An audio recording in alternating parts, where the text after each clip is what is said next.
Namo Myoho Renge Kyo, Namo Myoho Renge Kyo, Namo Myoho Renge Kyo.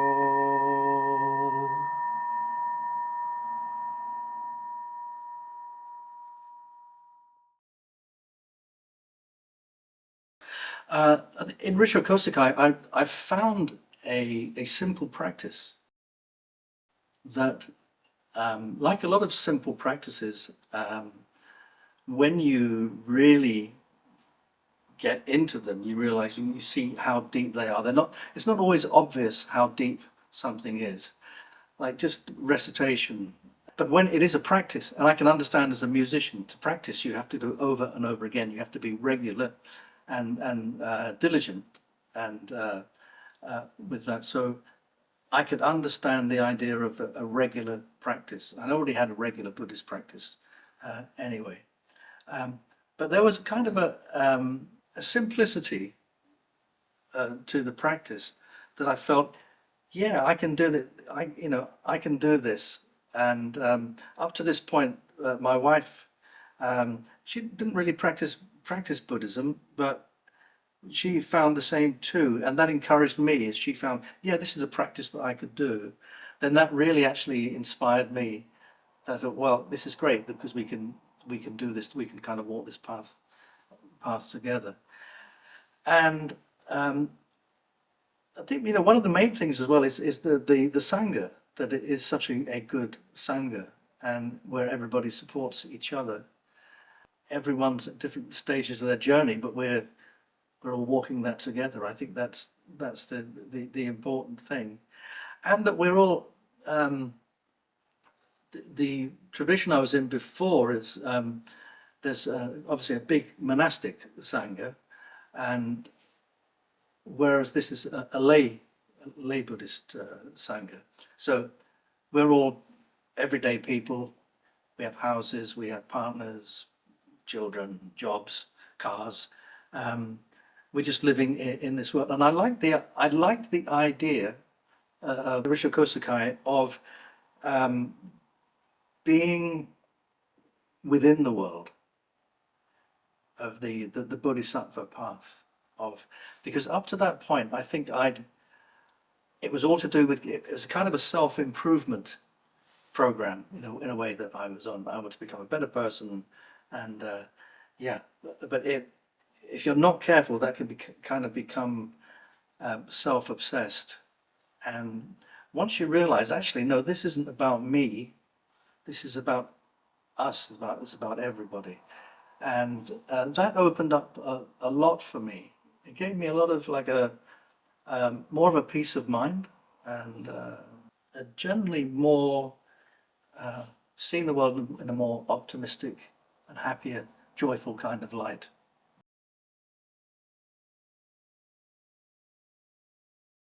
One of the things that really made me want to join Rissho Kosei-kai was seeing the teaching of the one vehicle, and how the path of the Shravaka, the Pratyeka Buddha, the Bodhisattva, all funnel into the one vehicle, the one truth. There cannot be two, there cannot be three. That struck with me very strong, because I always thought, well, how are these people right and those are wrong, and it becomes very confusing. And seeing that actually all these paths all lead to the same place. It's like a funnel. I can see it as a funnel that all goes there. Because I knew people, I know in the UK, Rissho Kosei-kai is referred to often as Nichiren Buddhism, and of course there are other very well-known Nichiren groups, and I have quite a number of musician friends that are members of one of those groups in particular. But what really struck me with Rissho Kosei-kai is that the inclusiveness of that path. There's two ways of looking at there is only one vehicle. It can be that, okay, there's only one vehicle, therefore there are no other practices.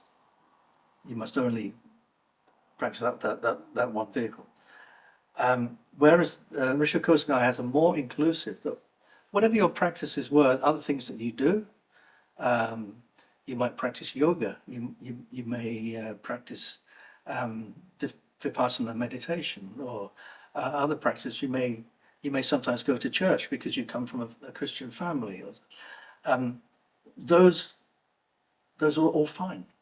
There's an inclusivity to that, rather than saying, okay, you've got to drop all of those and only do this. And that really appealed to me. To me, that felt the true spirit of the Buddha, of compassion, kindness, open-mindedness. That was definitely something that was kind of if I use the word, the selling point for me. I thought, yeah, I can, anybody that thinks that way, they must be nice people. They must be kind of people that I'd like to be around.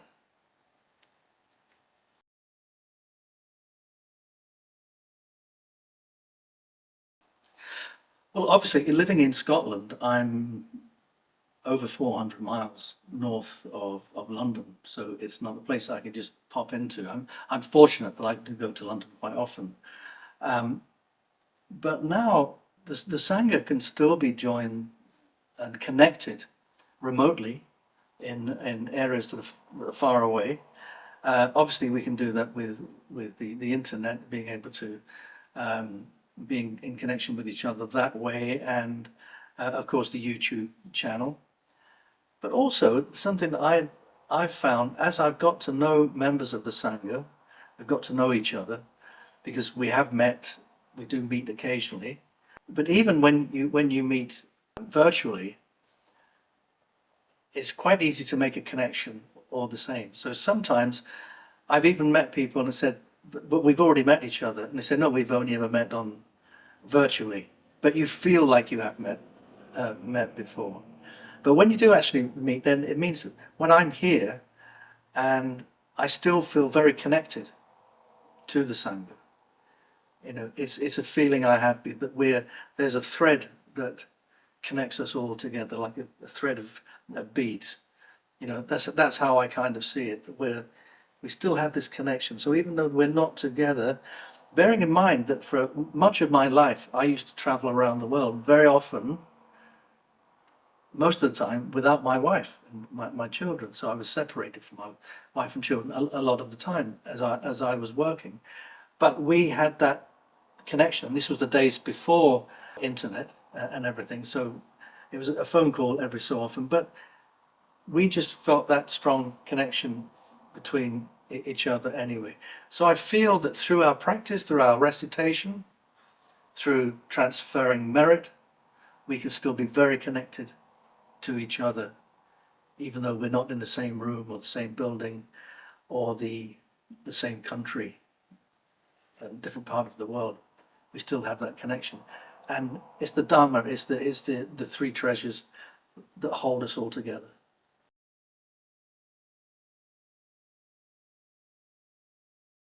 I think if somebody wants to make that first step into practicing the Lotus Sutra, because the Lotus Sutra is a lifetime study, many lifetimes study, so it can be a little confusing or overwhelming at times. I think really the first thing to do is just to Odaimoku, Namo Myoho Renge Kyo, to feel the peace and calm and joy that you get for, to create that right foundation, first of all, of calmness.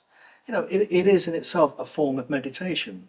You know, we think of meditation as being silent sitting meditation or maybe walking meditation, many types of meditation.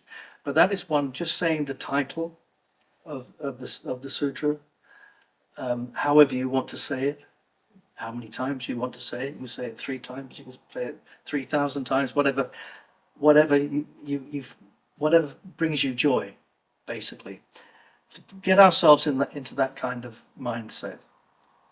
Then, of course, it's very important to find a Sangha. And for me, I found that I was very fortunate straight away to find Rissho Kosei-kai, the perfect Sangha for me.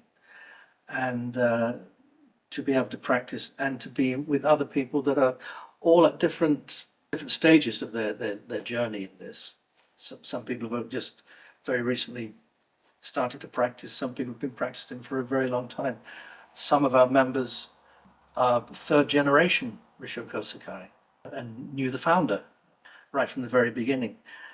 So we have that support and understanding. But I think also is to take things, when you do as well, to take things very, very easy, not to feel this is too difficult for me, I must be something wrong with me, I can't take this all in. Just think of one of the parables in the Lotus Sutra of the herbs and the plants, as the Dharma rain, the Dharma rain falls in the same amount for all plants. They take what they need at that time. They don't take any more than that. So we just take in what we need at that time. If you hear a Dharma talk and you say, well, I only understood one little thing from that, that's fine. That's all you needed at the moment. That was just that little bit of nourishment that you needed. The rest, this time.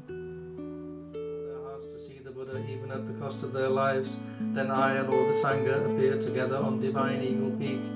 At that time I tell all living beings that I am always here and did not pass away. I use the power of skillful means to manifest both that I am extinguished.